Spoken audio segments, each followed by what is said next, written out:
Ne nous laisse pas emporter par la tentation. Le mot grec « pérasmon », que l'on traduit généralement par tentation, signifie littéralement épreuve. Nous demandons de ne pas succomber, de ne pas nous laisser emporter, submerger par la tentation. Nous demandons de demeurer des sujets au cœur de l'épreuve, ne pas être seulement l'objet de nos symptômes, de notre maladie ou des événements. J'ai un cancer, je ne suis pas un cancer. Je suis quelqu'un qui a une maladie grave, pas quelqu'un qui a une maladie grave. Si la vie est une maladie mortelle sexuellement transmissible, comme le dit Woody Allen, elle est aussi un exercice évolutif, spirituellement transmissible. La conscience du sujet peut transformer l'épreuve en occasion, c'est-à-dire en moment favorable à une évolution, un saut, ou une entrée dans une nouvelle conscience. Tout ce qui ne nous tue pas nous rend plus forts, disait Nietzsche, reprenant les paroles des pères du désert qui affirmaient que sans épreuve, sans tentation, il n'y a pas d'exercice, pas d'évolution spirituelle possible. Même les démons, ces mauvaises pensées de jalousie, de colère, de désespoir, de haine ou de mépris qui parfois nous accablent sont utiles. Elles nous forcent à nous dépasser, à dépasser le pire comme le meilleur de nous-mêmes. Dans cette vision qui est aussi celle du livre de Job, le diviseur, le fabricant de nos plus intimes déchirures, Diabolos, est au service de l'homme et de son devenir. Il n'y a rien ni personne à craindre sinon notre propre faiblesse ou notre lâcheté.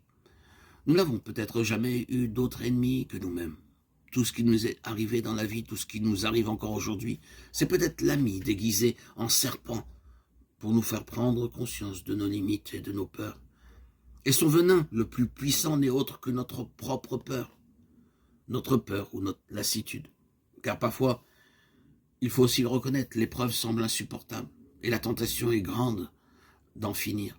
Se trahir soi-même ou trahir ce qu'on a de plus cher ne nous semble alors pas un acte odieux, mais un acte de délivrance.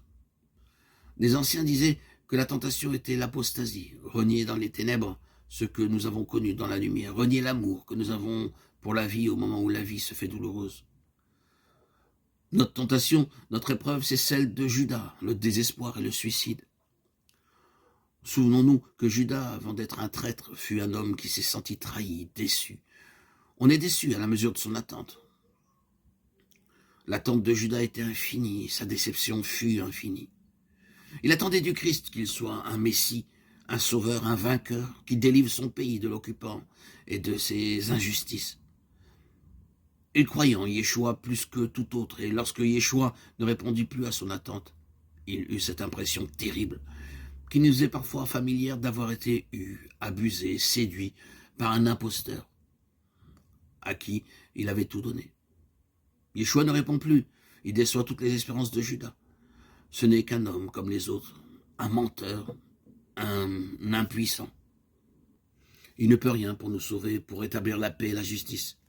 Il nous a flattés, endormis par de vaines paroles. Il nous a trompés, trahis. Alors à quoi bon le suivre?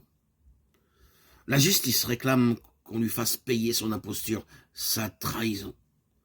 Et Judas le livre aux mains assoiffées de sang.